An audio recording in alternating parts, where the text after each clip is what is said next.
Arrojando al cananeo y sus carros cerrados. Porque tú arrojarás al cananeo, aunque tenga carros cerrados, y aunque sea fuerte. Josué 17:18. Cuando los hijos de Israel llegaron a Canaán y entraron en la tierra que fluía leche y miel bajo la protección especial de Dios, no gozaron de un reposo inmediato, pues los cananeos estaban allí, en posesión de la tierra, habitando en ciudades fortificadas que parecían amuralladas hasta el cielo, y ellos tenían que arrojar a estos cananeos antes de poder poseer el país. De hecho, por esta razón fueron enviados allí. Los cananeos habían sido proscritos por Dios. Eran culpables de tan horribles ofensas que Él había decretado la destrucción de su raza. Era necesario para la pureza del mundo que algunas razas de la antigüedad que se habían vuelto horriblemente depravadas fueran suprimidas de la superficie del globo, y los israelitas fueron llevados a esa tierra como verdugos del Señor para aplastar y exterminar a los cananeos. Algunas personas se han atrevido a señalar esto como una masacre repugnante, pero habiendo sido ordenada por el grandioso juez, que tiene poder sobre la vida y la muerte, debemos considerarlo solemnemente como una terrible ejecución decretada por estricta necesidad. Podemos estar sumamente seguros de que quien comisionó a sus oficiales para que consumaran el exterminio tenía la razón más apremiante para que emplearan sus espadas. Dios sabía más que nadie qué era lo necesario para la moralidad del mundo, y llegó a la conclusión de que la iniquidad de los amorreos había rebasado sus límites y ya no debían ser soportados por más tiempo. Los israelitas no podían entrar a su herencia sin primero arrojar a las razas aborígenes, pues se habían convertido en adversarias de Dios y del hombre. Verán entonces, queridos amigos, que Canaán es difícilmente un tipo perfecto del cielo. Puede usarse como tipo en cierto sentido modificado, pero es un emblema mucho más claro de ese estado y condición del alma en los que se encuentra el hombre cuando se ha convertido en un creyente y por fe ha entrado al reposo, mas no a una liberación absolutamente perfecta del pecado. Ha venido a tomar posesión de la herencia del pacto, pero descubre que el cananeo del pecado y del mal todavía se encuentra en la tierra, tanto en la forma del pecado original en su interior, como en forma de tentación proveniente del exterior. Antes de poder gozar plenamente de sus privilegios, debe arrojar sus pecados. Es absolutamente necesario, para que pueda experimentar de lleno las bendiciones del pacto de la gracia, que deba contender con las iniquidades y los males que están dentro de él y en su derredor.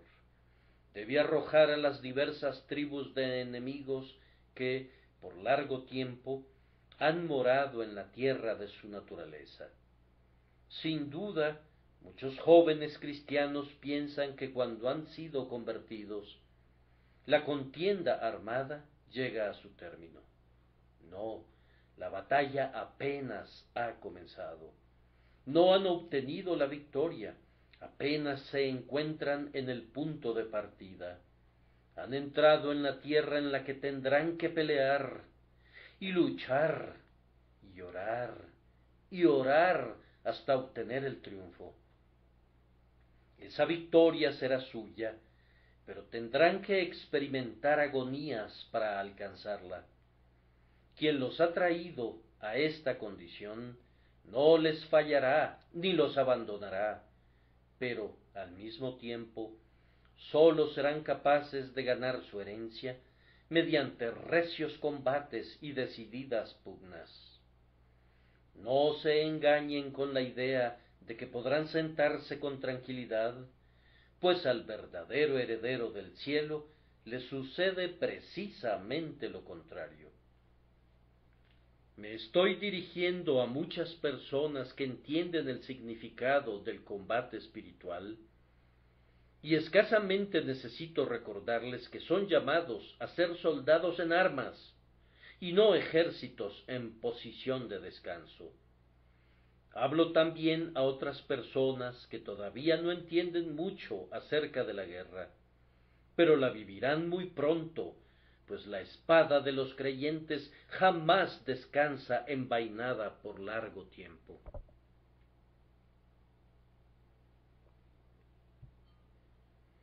El pecado es un enemigo poderoso, y si tú eres un hijo de Dios, tendrás que pelear contra él.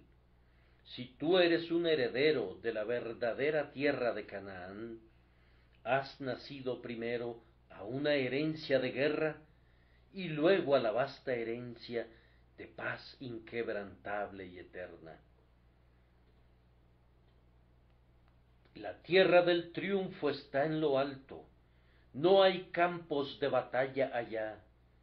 Señor, quisiera conquistar hasta que muera y terminar toda esa guerra gloriosa.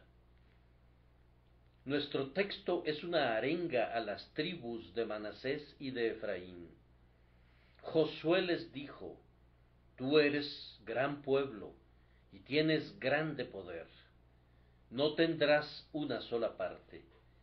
Pero les dijo que aunque les daba 2 porciones, tendrían que arrojar a quienes entonces poseían la tierra. Tú arrojarás al cananeo, aunque tenga carros cerrados y aunque sea fuerte. Que el Espíritu Santo nos aliente para los combates de nuestra vida por medio de las meditaciones de esta hora. Nuestra primera reflexión será: debemos arrojarlos. Es un mandamiento de Dios: arrojarás al cananeo. Cada pecado tiene que ser eliminado sin piedad. Ni un solo pecado debe ser tolerado. Debemos cortarles las cabezas. Hundan la espada en sus corazones. Todos deben morir. No puede ser perdonado ni uno solo de ellos. Toda esa raza tiene que ser exterminada y enterrada a tal profundidad que no se pueda encontrar ni un solo hueso. Aquí tenemos una tarea digna de todo el valor de la fe y el poder del amor. Todos deben ser arrojados, pues cada pecado es nuestro enemigo. Espero que no tengamos enemigos en este mundo entre nuestros prójimos. Se requieren 2 personas para tener una riña, y si no queremos reñir, no habrá contienda. No debemos ofender ni ser ofendidos, sino que, de ser posible, en la medida que nos corresponda, debemos vivir pacíficamente con todos los hombres. Confío que hayamos perdonado a todos los que nos han perjudicado alguna vez, y que anhelemos ser perdonados por todos aquellos a quienes hemos dañado. Pero cada pecado, cada maldad del tipo que sea, son nuestros verdaderos enemigos contra los que debemos luchar hasta el último extremo. No pueden decirle a algún pecado: tienes permiso de morar en mi corazón y ser mi amigo. No puede ser tu amigo, El mal es nuestro enemigo natural e inevitable, y debemos tratarlo como tal. La simiente de la mujer no encontrará nunca a un amigo en la simiente de la serpiente, como tampoco Eva encontró un amigo en la serpiente que le engañó. Cualquier pretensión de amistad con la iniquidad es perjudicial. Si eres amigo del pecado, no eres amigo de Dios. Todos los tipos de pecados son nuestros enemigos y debemos odiarlos con toda el alma. Si puedes decir de cualquier pecado, yo no lo odio, entonces debes cuestionarte muy seriamente si has nacido de nuevo jamás. Una de las señales de un hijo de Dios es que, aunque peca, no ama al pecado. Puede caer en pecado, pero él es como una oveja que, si tropieza en el lodo, rápidamente se levanta, pues odia el fango. La puerca se revuelca donde la oveja está angustiada. Ahora, nosotros no somos el cerdo que ama el lodazal, aunque somos como ovejas que a veces resbalan por sus patas. Pluguiera a Dios que nunca resbaláramos. ¡Qué miseria tan grande es el pecado para nosotros! La impiedad es el peor de los males para el hombre piadoso. Que el Señor nos mande todas las aflicciones que quiera, pero si Él impide que caigamos en pecado, la mayor de nuestras penas se habrá alejado.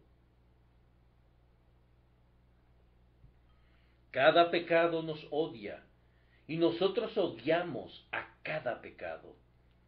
No hay pecado, queridos amigos, que pueda beneficiarles de alguna manera, sino que los dañará seriamente y los estorbará. El pecado es ese viento pernicioso que no sopla ningún bien para nadie. No hay ninguna belleza en el pecado, no hay ningún consuelo en el pecado, no hay ninguna fuerza en el pecado, no hay absolutamente nada bueno en el pecado. Desde su coronilla hasta la planta del pie está lleno de magulladuras y de llagas putrefactas. No hay nada que podamos decir a favor suyo. Y estoy seguro que ningún heredero del cielo apoyaría su causa o argumentaría en pro de él. Tú odias el pecado y el pecado te odia a ti. Te hará todo el daño que pueda. Nunca estará satisfecho con el perjuicio que ha obrado en ti. Tratará de conducirte más adentro y más adentro del peligro y terminará por arrastrarte al infierno. El pecado quiere destruirte por completo, si pudiera, y ciertamente podría y lo haría, si la gracia de Dios no lo previniera. Proclama entonces una guerra sin cuartel contra todo pecado. Proclama guerra a muerte contra el pecado. Los cananeos combaten contra ti, cuídate tú también de luchar en su contra. Levanta el estandarte teñido con sangre. Saca tu espada y no la envaines de nuevo. Mientras el pecado permanezca en nuestros corazones, o en nuestras vidas, o en el mundo, debe ser combatido hasta su muerte. Además, debemos contender contra todos estos cananeos y arrojarlos, pues el pecado es el más cruel enemigo de nuestro Señor. Jesús aborrece todo el mal, y el mal en toda forma lo persiguió. Él cargó en su propio cuerpo con todo tipo de pecados sobre el madero, de nuestros pecados, y todos ellos fueron puestos sobre él. Procedieron los azotes en su espalda, cuando los que araban le abrieron profundos surcos. De nuestros pecados provino el sudor sangriento que lo cubrió de pies a cabeza. De nuestros pecados salieron la corona de espinas, los clavos, la lanza, el vinagre y la hiel, y la terrible agonía de la muerte, el pecado. ¡Oh, cuánto lo abomina nuestro Señor!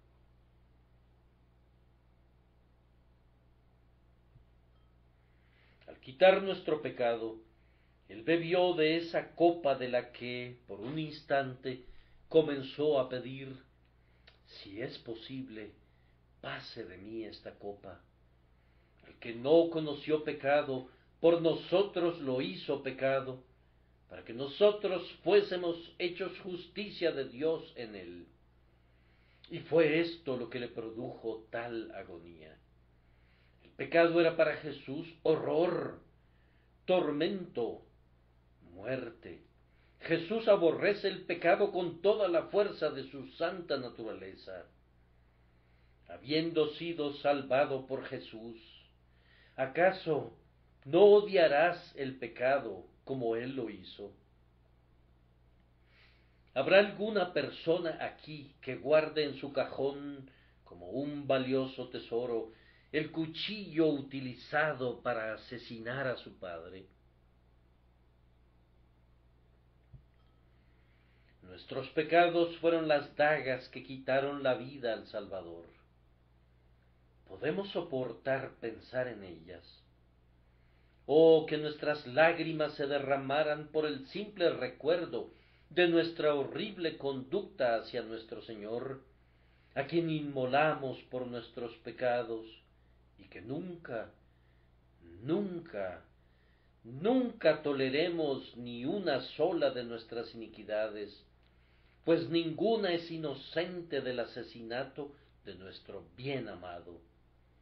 Conspiraron para quitarle la vida, que sean ejecutadas de inmediato. Oh, cuánto odio esas concupiscencias mías que crucificaron a mi Dios, esos pecados que traspasaron y clavaron su carne con firmeza al fatal madero. Sí, mi Redentor, ellos morirán, mi corazón lo ha decretado así, y no perdonaré las cosas culpables que hicieron sangrar a mi Salvador. Mientras con un corazón derretido, quebrantado, veo a mi inmolado Señor, voy a vengarme de todos mis pecados, matando también a esos asesinos. Recuerden, hermanos, que no podemos tener a Cristo y aceptar a la vez que un pecado reine en nuestros corazones. Venimos a Cristo como pecadores, pero cuando recibimos a Cristo, Él nos dice: el pecado no se enseñoreará de vosotros. El pecado podrá mirar nuestra naturaleza, como en efecto lo hace, con sus tentadoras hechicerías. El pecado podrá cabalgar en nuestra naturaleza, como en efecto lo hace, pisoteando todo lo que es bueno. El pecado podrá espiar a nuestra naturaleza, como en efecto lo hace, listo para conspirar contra el Rey de Reyes, pero no puede reinar en nuestra naturaleza, pues ha sido sujetada a otra soberanía. Cristo está sobre el trono. Así también la gracia reine por la justicia para vida eterna en nuestra naturaleza, en este tiempo presente. No es posible que coloquemos al pecado en algún trono, aunque esté situado más abajo del trono de Cristo. Tampoco podemos obedecer sus concupiscencias. Nuestro Señor Jesús no quiere compartir su dominio con un ángel, mucho menos lo hará con un pecado. Si tú quieres poner a la iniquidad en el trono de tu corazón, estás perdido. No hay ninguna esperanza para ti. Tú puedes tener a Cristo y abandonar tu pecado. pero no puedes tener a Cristo y abrazar tu pecado.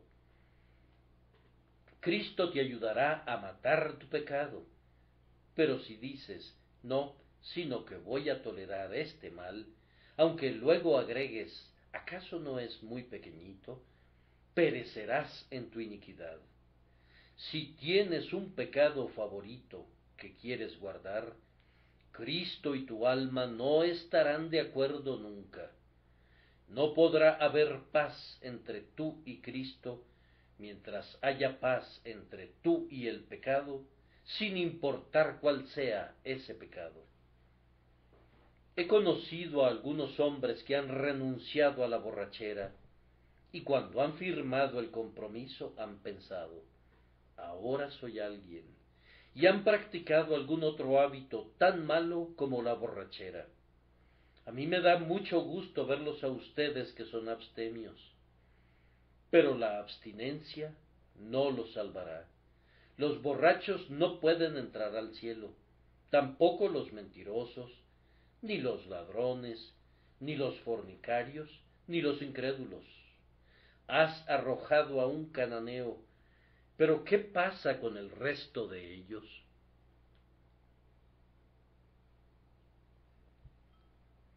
Un hombre dice, no puedo soportar el despilfarro. El gasto extravagante de ese joven libertino es abominable. Eso es correcto, pero ¿acaso la avaricia no es también abominable?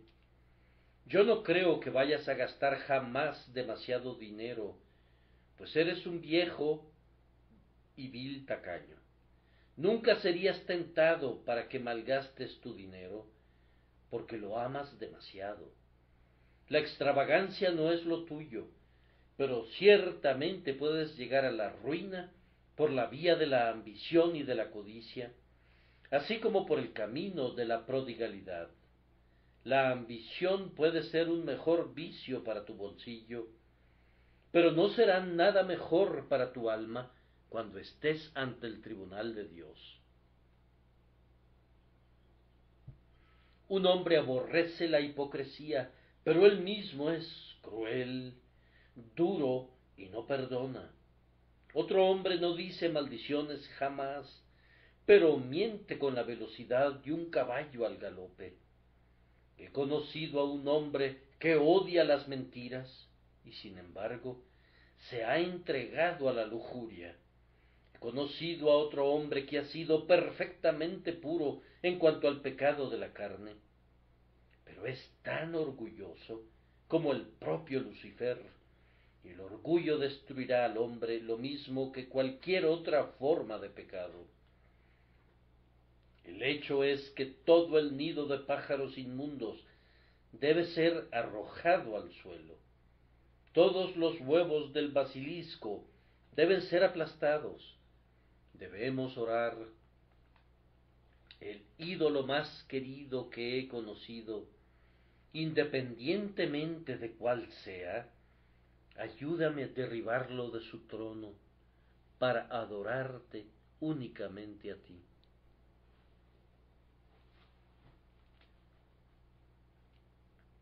Supongan que uno de nuestros misioneros regresara de la India diciendo, he logrado una grande maravilla entre los nativos. A todo lo largo de uno de los distritos que visité y donde prediqué, hice maravillas.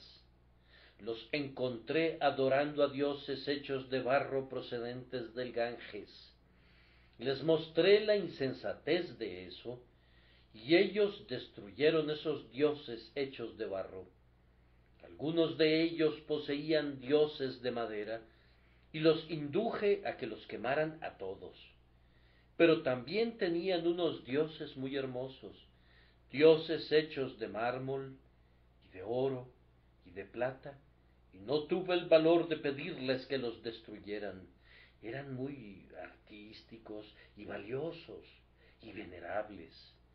Vamos, uno de ellos tenía ojos que eran diamantes, otro tenía en su muñeca una pulsera de rubíes. Ah, señor misionero, No vemos ninguna razón para tu autocongratulación, de modo que dejaste que ese pueblo adorara a aquellos preciosos dioses, ¿no es cierto? ¿Dónde está el bien que hiciste?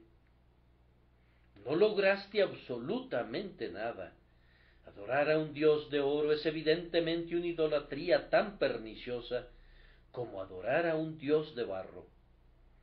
Ahora, si nosotros venimos a ustedes y tratamos de igual manera con el vicio, y mejoramos la educación y la conducta de las masas para elevar el nivel del pueblo, ¿qué habríamos conseguido si nos quedáramos allí? Habríamos quitado un grupo de pecados, pero habríamos dejado otros. Destruimos los dioses de barro, pero si dejáramos los dioses de oro y de plata, ¿qué bien habríamos promovido como a los ojos de Dios? Muchos hombres han sido liberados de los peldaños inferiores de la lascivia, y eso está muy bien, pero los escalones superiores de las impiedades espirituales en los lugares altos permanecieron intactos. ¿Y cuál fue el resultado final? Algo bueno para este mundo, pero nada para el siguiente. Algo bueno para la moralidad, pero nada para la espiritualidad. A la larga no habríamos conseguido mucho ni siquiera en materia de conducta, pues los vicios más repugnantes medran junto a un grandioso refinamiento aparente. Incluso el rey de Sodoma era un perfecto caballero. Muchos vividores infames e inmundos son honrados por la sociedad por causa de sus mentes cultivadas. Todos los tipos de pecados deben ser arrojados cuando la gracia toma posesión del alma. Destruyan al becerro de oro. Este ídolo costoso debe ser molido hasta reducirlo a polvo y esparcirlo sobre las aguas. El becerro de oro es tan detestable ante el Señor como los dioses más miserables hechos de madera. Una forma de enemistad contra Dios es tan aborrecible a su ley como cualquier otra. El pecado vestido de seda es un rebelde tan grande como el pecado cubierto de harapos. Pueden untar al pecado con agua de colonia, pero no huele mejor. Recuerden también, queridos amigos, que un hombre no puede ser liberado del pecado si es siervo tan solo de uno de ellos. Aquí tenemos a un hombre atado a una larga cadena que sujeta su pierna, una cadena que cuenta con 50 eslabones. Ahora, supongan que yo me presento como un libertador y le quito 49 eslabones, pero dejo la argolla de un extremo de la cadena sujetada a la columna, mientras su pierna continúa atrapada por la argolla de acero del otro extremo de la cadena, y ambos extremos quedan unidos por el eslabón restante. ¿Qué beneficio le pude proporcionar? ¿Cuánto bien le hice? Ese hombre permanece siendo un cautivo. Si tuvieran un pájaro aquí, digamos un canario, y fuera totalmente libre excepto por una patita, no sería un pájaro libre, pero está detenido solo por un hilito de algodón, dirás. A pesar de ello, el pájaro no está en libertad, no puede volar donde él quiera. En tanto que un hombre sea mantenido cautivo por un único vicio, no importa cuán pequeño sea, está todavía sirviendo a la iniquidad. Si lo ata un solo pecado y lo domina, no es un hombre libre que pertenezca al Señor. Él es todavía un esclavo sujeto a la peor forma de esclavitud, está bajo el dominio del mal. De esto pueden entender que no exageré cuando dije, arrojen todos sus pecados. Todos ellos deben ser conquistados, cada uno de ellos. No se le debe permitir a ningún pecado que ocupe el amor de nuestro corazón, ni el trono de nuestra naturaleza.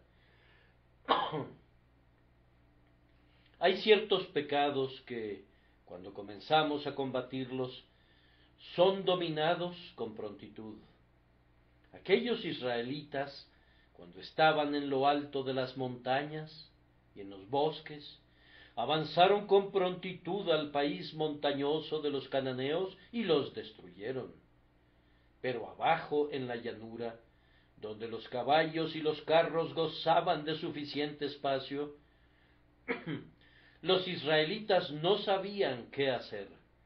Estaban confundidos, pues algunos de estos cananeos tenían carros cerrados que tenían puntas filosas incrustadas en sus ejes, y cuando arremetían en medio de las filas del ejército enemigo, destrozaban a los soldados de la misma manera que una máquina cosechadora corta las matas del maíz.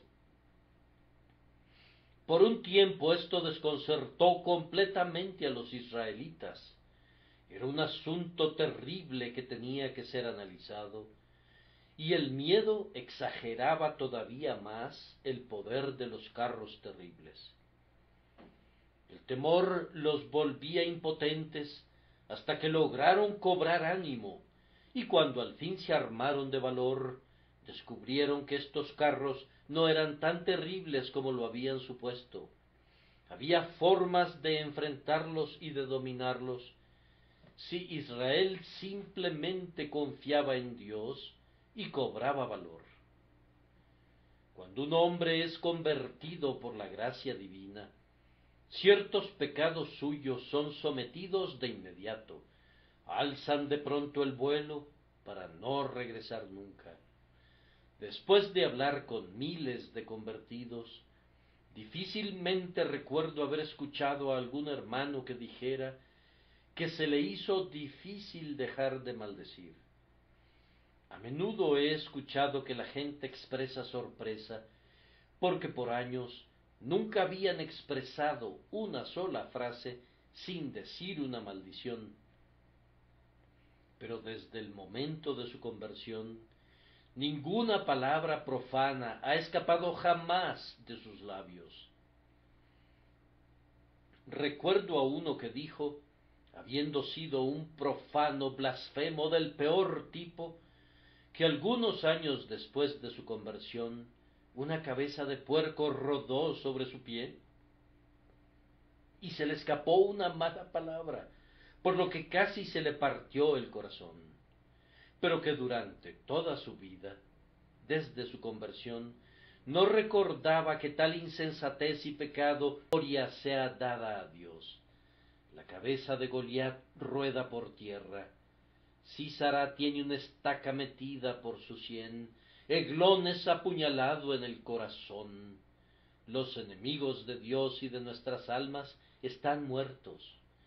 Yo sé que algunos de ustedes pueden dar testimonio de que sus pecados favoritos se volvieron tan repugnantes que no han vuelto a sentir la tentación de desviarse en esa dirección. Y si algún deseo ha cruzado por su mente, se han sublevado en su contra y lo han arrojado lejos con indignación. Pero ciertos pecados son mucho más difíciles de tratar. Esos buscan la pelea, y algunos de ellos parecen tener más vidas que un gato. No hay forma de matarlos. Cuando creen haberlos aniquilado, están de nuevo en pie y en plan de pelea. Puede decirse que poseen carros cerrados. Estos pecados son algunas veces aquellos que han ganado su poder, sus carros cerrados, a través de largos hábitos. ¿Mudará el etíope su piel y el leopardo sus manchas? No, no lo hará nunca, pero la gracia de Dios puede obrar ese cambio. La gracia de Dios ha quitado todas las manchas a muchos leopardos y todo lo negro a multitudes de etíopes. Pero ocasionalmente, los viejos hábitos profundamente arraigados se levantan de nuevo de sus tumbas en una horripilante resurrección. ¿Acaso no se han dado cuenta de que les viene a la memoria una estrofa de una vieja canción cuando han estado en oración? Si han estado muy cerca de Dios, no se han sobresaltado inesperadamente por el recuerdo de una cosa asquerosa en la que alguna vez se hundieron. Es terrible el poder del hábito que ha sostenido su influencia por largo tiempo. No es fácil desenraizar al roble que ha crecido por muchos años. Estos hábitos construyeron carros cerrados, a los que se suben los pecados, y se convierten en terribles enemigos de nuestros santos deseos y fervientes resoluciones. Algunos pecados consiguen sus carros cerrados por ser connaturales con nuestra constitución. Ciertos hermanos y hermanas son tristemente de temperamento irascible, y en tanto que vivan, tendrán que mantenerse en guardia contra los súbitos estallidos de ira y de hablar con labios imprudentes. Son rápidos e impresionables, y esto en sí mismo podría no ser un serio mal. Pero cuando el pecado blande esa rapidez y esa impresionabilidad, entonces surge el mal. ¿Cuántos sinceros hijos de Dios han tenido que ir por años gimiendo como si tuvieran sus huesos rotos por causa de esa ligereza proveniente de un carácter irascible? Ustedes no deben excusar estos pecados surgidos de la propia Constitución. Les suplico que se graben lo que digo en relación a este tema, pues muchos llegan a la ruina por suponer que sus faltas constitucionales difícilmente son faltas, sino que son accidentes inevitables. No deben decir acerca de ningún pecado, no puedo evitarlo. Tienen que evitarlo. No deben decir, oh, pero eso es natural para mí. Yo sé que es natural. Esa es precisamente la razón por la que debes estar doblemente en guardia contra él. Todo lo que venga de la naturaleza, sí, y de la naturaleza caída en su mejor expresión, tiene que ser puesto a los pies de Cristo para que la gracia pueda reinar sobre toda forma de mal. Con frecuencia el carro errado aumenta su fuerza porque un cierto pecado llega desplomándose sobre ustedes de manera súbita y los toma desprevenidos. Si un hombre advirtiera una tentación, podría ser capaz de superarla, pero las tentaciones no nos dan un previo aviso. ¿Acaso podemos esperar que lo hagan? El marinero no espera ser advertido de cada ráfaga de viento que sopla sobre él. El soldado en la batalla no cuenta con recibir una advertencia de cada bala que venga dirigida contra él. ¿Por qué artificio podríamos mantenernos conscientes de cada avance del maligno? La propia esencia de la tentación yace a menudo en su carácter súbito.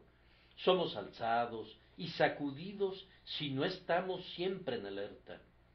Sin embargo, no debemos decir por esto, no puedo evitarlo, pues tenemos que estar más en guardia y acercarnos cada vez más a Dios en oración. Estamos obligados a enfrentarnos tanto a la súbita tentación como a los ataques más lentos. Debemos mirar al Señor para ser preservados de la flecha que vuela de día y de la pestilencia que camina en la oscuridad. Debemos clamar a Dios pidiendo gracia para que, sin importar cómo vengan las ráfagas de la tentación, ni cuándo vengan, siempre seamos encontrados en Cristo, descansando en Él, cubiertos por su divino poder. Queridos amigos, algunas veces estos pecados adquieren poder del hecho que, si no nos sometemos a ellos, podemos incurrir en el ridículo por su causa.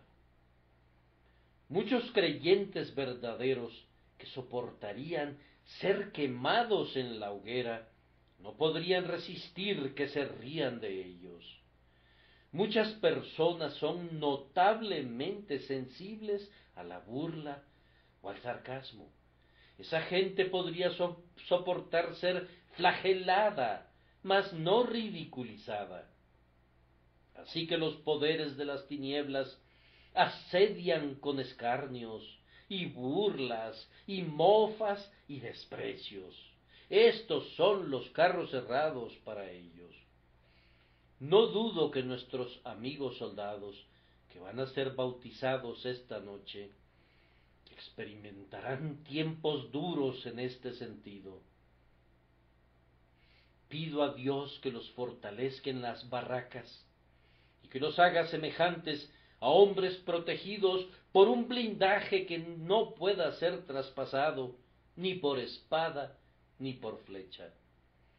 Yo no querría, si pudiera, evitar que cualquiera de ustedes fuera perseguido a su medida. ¿Acaso no deben pelear los soldados?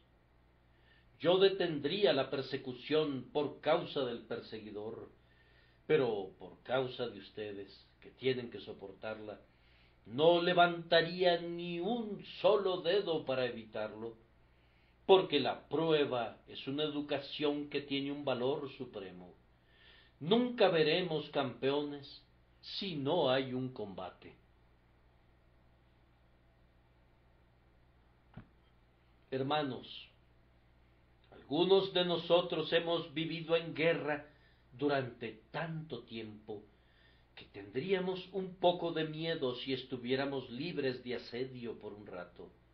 Nos han ofendido con todo tipo de denuestos, y si quedaran otras formas de abuso que todavía no han sido usadas, esperaríamos que esa inmundicia fuera derramada sobre nuestras cabezas. Sin embargo, nuestros detractores y denostadores no nos han quebrado un solo hueso, no han herido nuestra fe, ni han marchitado nuestra esperanza, ni han enfriado nuestro amor, ni han detenido nuestra comunión con Dios. Ciertamente nos hemos fortalecido para soportar el fuego y el yunque y el martillo con los que nuestros enemigos se han distinguido en su obra contra nosotros. Más unión con Dios, más confianza en Él y más gozo en Él acompañan a menudo al Hijo de Dios cuando está bajo el más intenso fuego. Sin embargo, la prueba de escarnios crueles hace que el pecado parezca tener carros errados. Tal vez una de las peores cosas para un cristiano es que ciertos pecados son supuestamente irresistibles. Eso es un error popular y muy pernicioso, por cierto. Estos carros cerrados, decían los israelitas, es inútil tratar de contender con ellos. Así que se dieron las llanuras a los cananeos. Es una triste calamidad cuando una persona cristiana dice: puedo mantenerme recto en todo, excepto en eso. No me limites allí. Debes concederme mucha amplitud en esa dirección. Por favor, haz concesiones necesarias debido a mi constitución peculiar. Toda argumentación así es malévola. Escúchame muy bien, hermana. Yo voy a hacer las concesiones por ti, pero te suplico que no hagas concesiones para ti.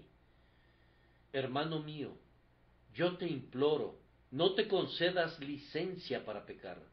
Si yo doy una amable excusa en tu caso, simpatizando con tu debilidad, siendo un hombre igual que tú, eso es una cosa, pero que tú mismo te otorgues concesiones sería muy lesivo para tu alma. Tienes que dominar y destruir al pecado por el que solicitas tolerancia.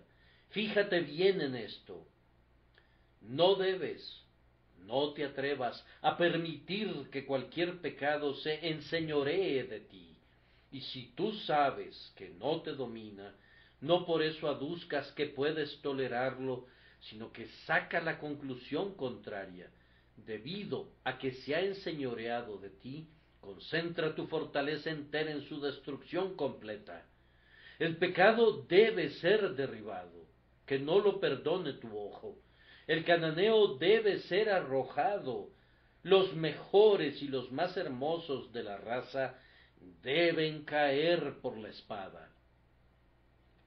Nosotros no podemos entrar al cielo mientras permanezca en nosotros un solo pecado, pues son sin mancha delante del trono de Dios. Antes que podamos atravesar el portal adornado con perlas, cada mancha y arruga deben ser quitadas de nosotros. Vean su llamamiento, hermanos, véanlo muy bien. ¿Acaso no necesitan fortaleza celestial? ¿Acaso no buscarán al Espíritu Santo?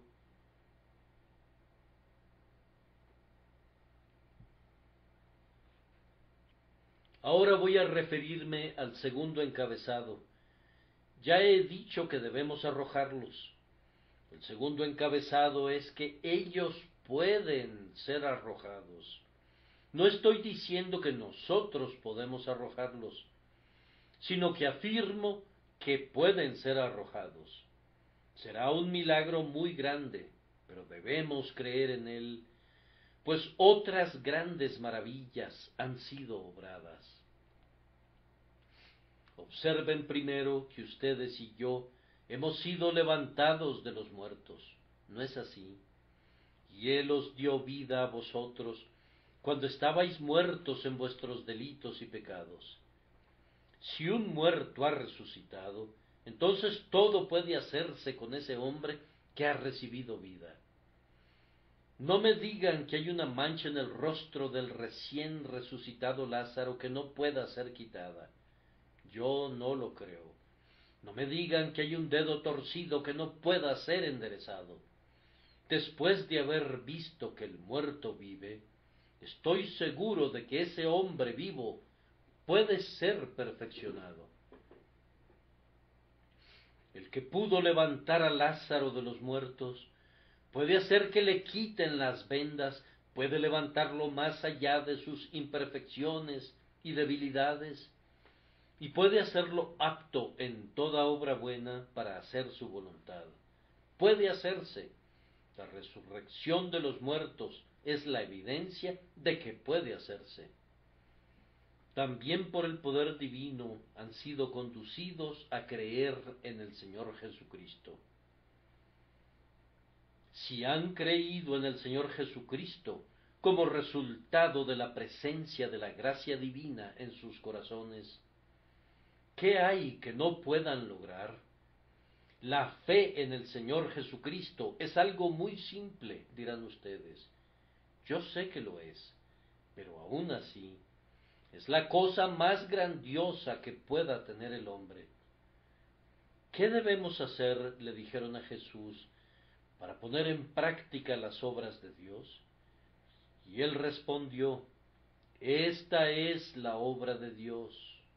Esta es la obra semejante a la de Dios, la obra del tipo más elevado que pueda ser hecha jamás, que creáis en el que Él ha enviado. Si han sido habilitados para creer, pueden ser capacitados para ser santos. Quien nos condujo a ejercer la fe, puede llevarlos, por fe, a dominar cualquier tipo y todo tipo de iniquidad. A continuación, ustedes ya han conquistado muchos pecados. Miren los montones de cananeos que han matado. Comiencen por el principio, allí donde Dios empezó con ustedes en la obra de gracia en su alma. ¿Acaso no hay una diferencia maravillosa entre lo que ustedes eran entonces y lo que son ahora? ¿Acaso no había pecados atrincherados en su naturaleza como estaban los cananeos en sus ciudades fortificadas?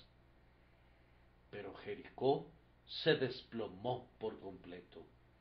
Huestes y huestes de incredulidades y de iniquidades moraban dentro de su vida diaria, pero las han echado.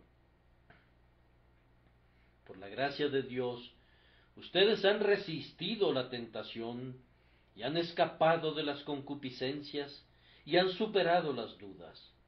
Hasta aquí han vencido por medio de la sangre del Cordero. Pueden decir: marcha, oh alma mía, con poder. Quien te ha ayudado hasta aquí, seguramente puede ayudarte hasta que concluyas la pelea. No dudes de que la potencia todopoderosa de la divina gracia, que ha logrado tanto, pueda alcanzar todavía más. Sé fuerte y ten valor, pues el propio Señor de los ejércitos está a tu lado. ¿No has visto cómo han conquistado otros cristianos? Oh, deja que tu memoria te recuerde ahora a todos los hermanos y hermanas en quienes viste grandes debilidades y pecados al comienzo de su carrera espiritual. Pero cómo han crecido, cómo han derrotado al pecado innato. Vienen lágrimas a mis ojos cuando pienso en ciertos miembros de esta iglesia, algunos en el cielo y algunos todavía aquí en medio de nosotros. Recuerdo lo que solían ser y lo que son ahora, y difícilmente puedo creer que sean las mismas personas. El carácter fiero ha sido domado, las fuertes pasiones han sido sometidas, la negra melancolía ha sido ahuyentada. Cuando se unieron por primera vez a la iglesia, eran buenos, útiles, hombres incólumes, pero la pera era demasiado dura. No me habría gustado hundir mis dientes en ella. Eran severos, voluntariosos y obstinados. La fruta no solamente era dura, sino amarga, pues con todo su celo eran ásperos, cortantes y completamente el reverso de personas gentiles. Pero ahora, cuán maduros son, qué dulce olor de fruta madura los circunda, cuán preparados están para ser llevados al gran festín arriba. Lo que Dios ha hecho por ellos, puede hacerlo por ti. Él puede quitarte esa dureza, esa condición de fruta verde, ese sabor amargo. Él puede quitar todo eso con su gracia. Cada uno de nosotros debe gastar al menos un par de zapatillas verdes, y cuando las haya gastado, luego se puede poner algo mejor y más cómodo para el viaje, pues tiene sus pies calzados con el apresto del Evangelio de la paz. Generalmente nos ponemos las botas de un insensato al principio, pero Dios, que vuelve sabio al insensato, nos convierte al fin en hombres. Él, que entrena a los bebés hasta sacar de sus labios un poderoso testimonio acerca de su palabra, puede hacer lo mismo con nosotros. Amados, hemos estado hablando acerca de qué puede hacerse y qué no puede hacerse. ¿Hemos pensado acerca de eso? Estamos tratando con el Todopoderoso, y para Él todas las cosas son posibles. Creo ver que mientras la batalla continúa ahora, el enemigo parece prevalecer, y los tímidos corazones de los soldados de la cruz comienzan a retraerse dentro de su pecho. Escuchen, todavía no han llamado a las reservas. ¿Acaso no saben que están a la mano el poder eterno y la deidad, esperando para ayudarles en sus esfuerzos contra todo el mal? Alisten a las reservas, soliciten a su grandioso aliado que envíe refuerzos en esta hora de necesidad. Imploren al Señor que les dé más gracia. Y puesto que han recibido vida de sus manos, oren para que puedan recibirla con mayor abundancia. ¿Acaso sabe alguien cuán santo puede ser? Aún no se ha manifestado lo que hemos de ser. Pidamos a Dios que nos dé gracia para orar y vigilar y creer y esperar, y que la oración de mi amado hermano Williams sea contestada, pues él acaba de orar. Que el más débil de nosotros sea como David, y David como el ángel de Dios. Que Dios nos ayude a convencernos de que los cananeos pueden ser arrojados. Y luego llegamos a una conclusión con nuestro tercer encabezado, que es: ellos serán arrojados. Ellos deben ser arrojados. Ellos pueden ser arrojados. Ellos serán arrojados. Ellos serán arrojados. Ese es un discurso digno de un monarca. Deben es la palabra de un rey. Y serán corresponde a la palabra del Rey de Reyes. Bien, bien, nos aventuramos a decirla, porque únicamente estamos sirviendo de eco a sus tonos soberanos. Por esto murió Cristo.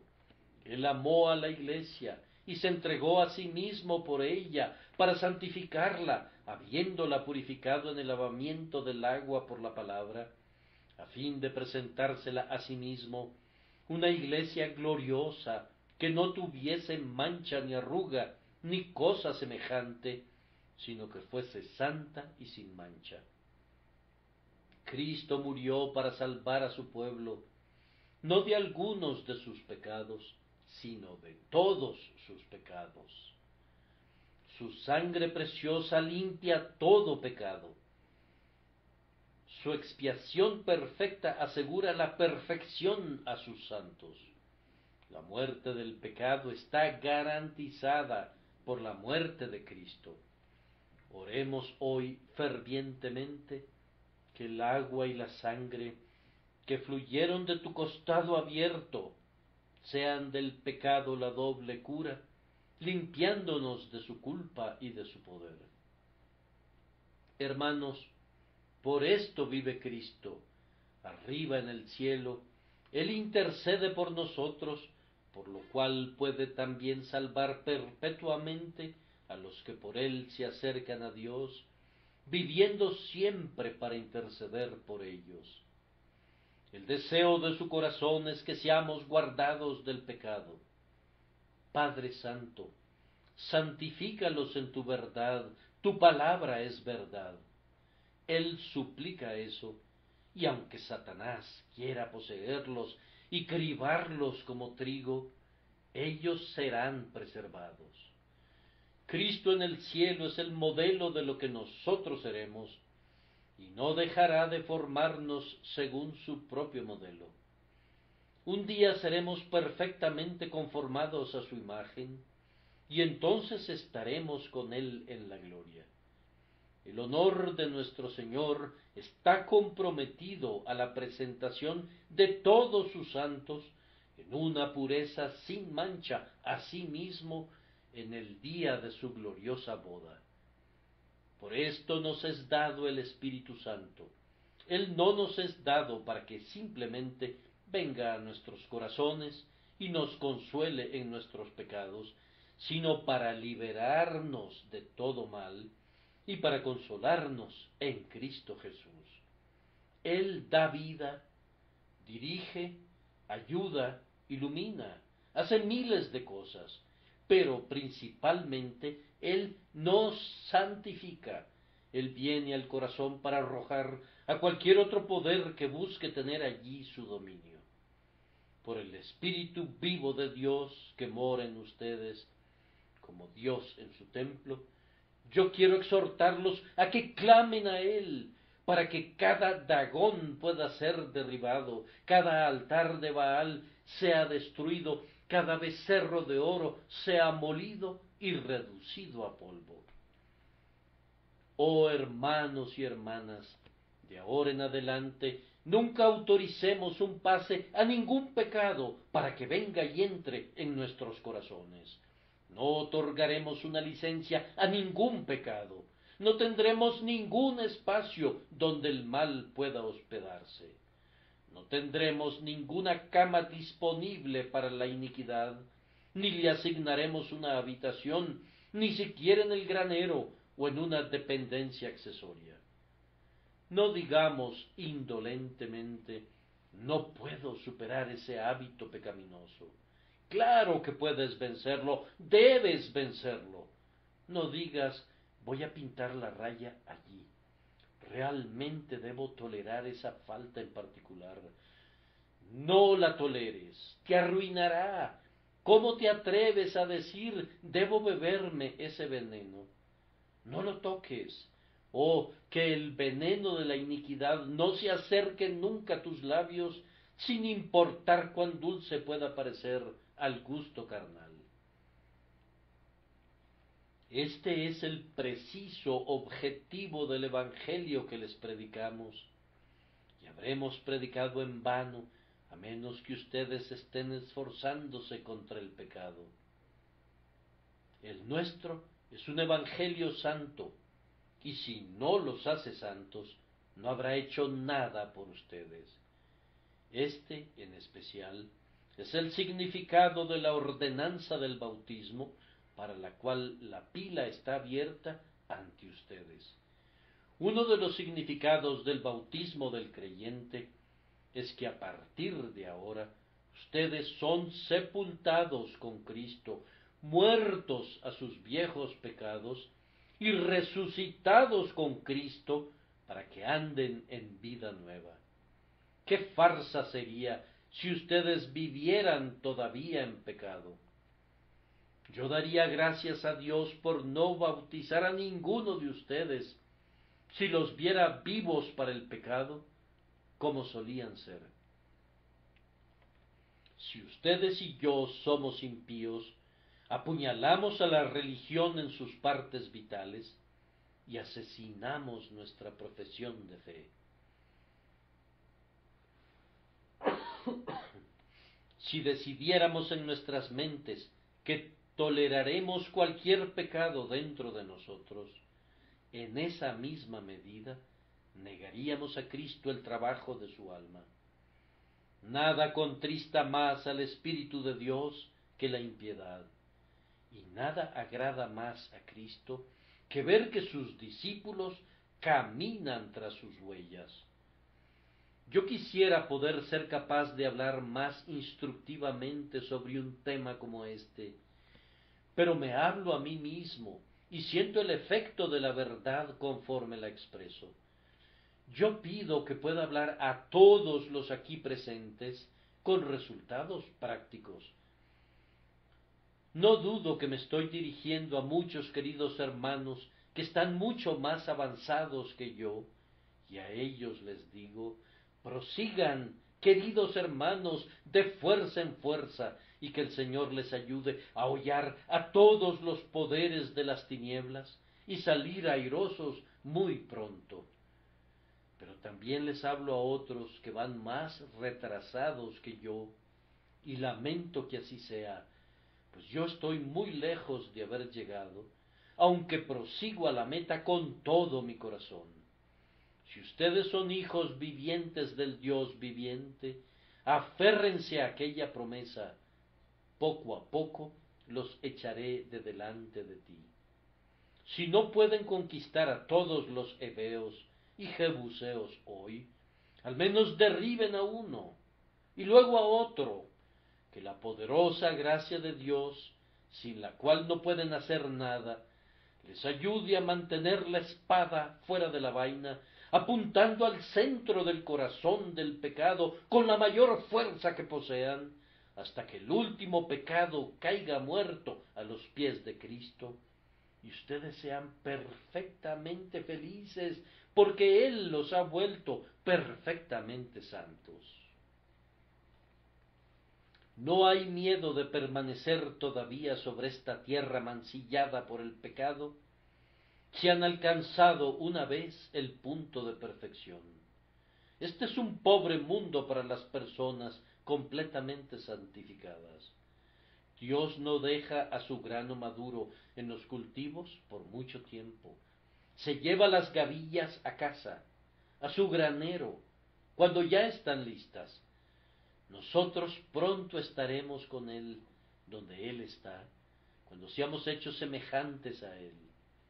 El Señor nos conceda esto por medio de Jesús. Amén.